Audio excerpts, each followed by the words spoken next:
see what we have. This is something what you bought from somebody.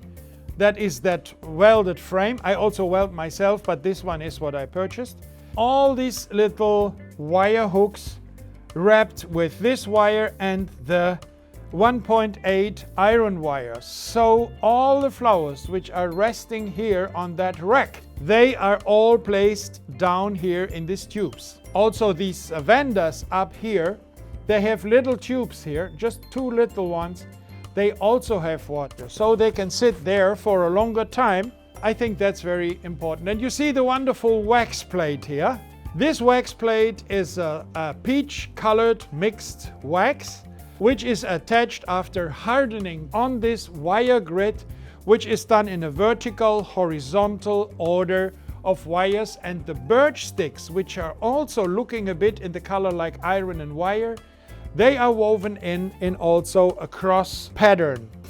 So you see, this would be something for a buffet, for a sideboard. If it is on a table, it could be kind of a room decoration. My flowers will be Fritillaria persica and will be amarina, and then a bit of Lepismium bolivianum, which is now here from Aalsmeer. There is a grower who has fantastic ripsalis. What is his name? You have the name? Arendshoeve. That is a good one. They have fantastic ripsalis and vines, and so if you buy a pot and you can cut it over the whole winter, and you are sure in a season where you normally don't have a lot of stuff from outside, except from the southern hemisphere of the world, then you have the summer there. But we are poor like the next local church mouse because of we don't have vines for the winter, so we are happy to have all these guys like the ripsalis, the cactus family. There are 50 varieties available, and it's fantastic what you can do with them. Question? Yes, question from Angela. When you create a design, are you always thinking of 358 and the principles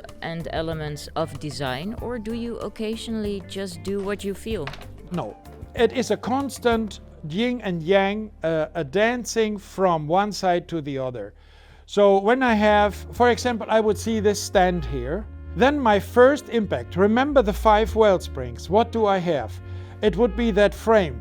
The second thought would be I built a grid on that frame. So it would be a grid of wire and the birch. This would be craftsmanship, wrapping a grid on. Then I would think of, oh, I want a focal point and a focal line. Focal point is the wax and the focal line is actually the flowers on that rack. Design. Then culturally, what would it be good for? It would be for a modern rustic interior. Maybe these walls here, this is also a bit modern rustic. And I would create something for that. This would be a cultural question. If it would be very symmetrical and static, it would be a little more official and not so much of romantic. You see, the brain is going from one wellspring of inspiration to the other.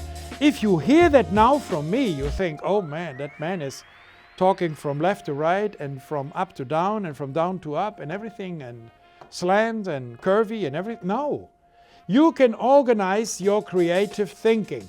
But if you have done this, for example with us here, for a couple of days, you start to understand how to develop your own creative idea. Does it make sense? Is it answering your question? But I always start with the first step, and the first step here, in this case, was the frame. What can I do with this frame? Another time you have a customer who says, I need for my modern rustic room for the birthday of my 50-year-old husband. What can you do for me? Then it would be a cultural impact. Have a room decoration on a table, on the sideboard, and then maybe some candles around here. What can we do with these colors? That would be another beginning. So everybody starts a creation in a different category. Me here, it was when I was in my storage room and I saw that structure there. Okay, so I will wrap the wires and then weave the... Oh, I have that wax. I make a wax plate. And the wax plate is my focal point. And then, you know, that actually, I don't need to repeat it, going from one category to the next till the end. And when the last flower is in, then you know that you were going through 5 different categories of inspiration. I think we talk too much today here, huh? Don't we? But I should really touch flowers. Let me turn it around. So also this is very stable. You can bring it from home to Holland and back again. These flowers, they last 2 weeks if you have a daily refill. But what I have here is actually silicone tubes. They are covered with black wrapping wire. It can oxidize and it still looks good. If you don't want it oxidizing, you spray it with a clear lacquer, or you paint it with a clear lacquer, or even wax. So in the last time I was experimenting very much with the wax. You see here a wonderful flower, which is also really making its career since a couple of years. That is the Fritillaria persica, the Iranian Fritillaria. It could have, let me be serious about it, a little bigger tubes. So the tubes I brought from home, they were a little small. So please remember that when you use them again, that you have a little bigger tubes, maybe 2 centimeters wide and 15 centimeters long. So that rag here is made out of a bronze net. There are the little bird sticks pushed in there. So the Nerine, and then I turn it around when I'm done, and then you see, oh, it could be some French tulips in a peach tone. They would be also perfect here because of the wax is a bit peachy, salmonish. So there are many ways you can go. I think color is a very emotional, a platform where emotions in floristry, flower design can be wonderfully transmitted. So I think color lesson should be very much our big theme for the School of Masters. But about the school and when and what and such, you speak with the principal of the schools and not with me. I just can tell you what we could do together. Okay, if I had a little more time, then maybe I would have some washi paper, a little washi paper, and would also dip that in this color of wax and would attach some of these little washi fibers which are dipped in wax and would have them in between that flowers on the rag here. This one is a work practical for floristry daily. What you have for the next Saturday if gastronomy is open again, and something what you can do when it's prepared technically, you can do in 10 minutes, 15 minutes. That's also something what a master should do, create things which are very quickly to do. Question from Marianne. Should there always be a focal point and focal line in every design? If you want to make, let me call it landing place for your eyes, then you have a focal point. If you see architecture, for example, you have a huge building, 50 stories high.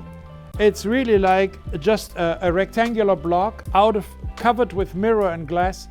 And then the entrance hall is something which looks very spectacular because of an individual form. Then it could be like a focal, or you have a dress which is really very, a tweed dress in French they would say robe et tweed. Then you have a big brush here or some focal point.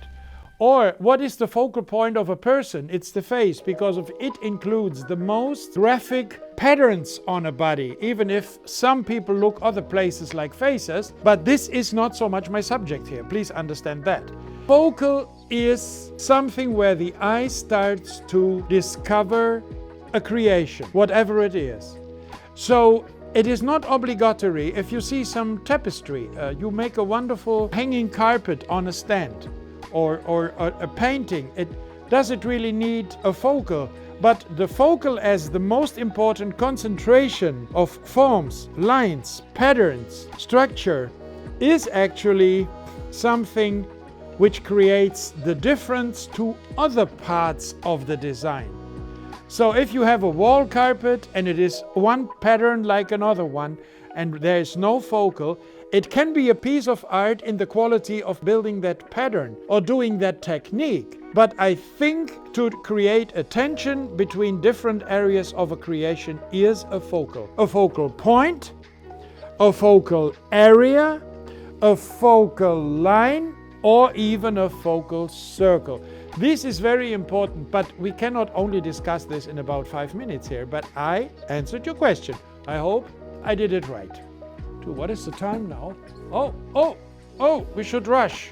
Thank you very much for watching. If you enjoyed it, please hit that like button and subscribe for more content like this. We go live every other week, outside from school vacations, and try to upload fun content regularly. Now, I'd like to take some time to thank our 18 amazing patrons: Linda Nielsen, Ionella Pocevalistanu, Thomas Claffey, Lisa Florista, Anja Langeveld, Angela Hurt, Timmy Huskinson, James Malloy, Helga Tsukere, Suzanne Lam, Suliko Dzvilava, Koshar Svetlana, Michaela Wilding, Anita de Vries, Sanja Yellow, Christina Burton Fox, and our latest patron Rika.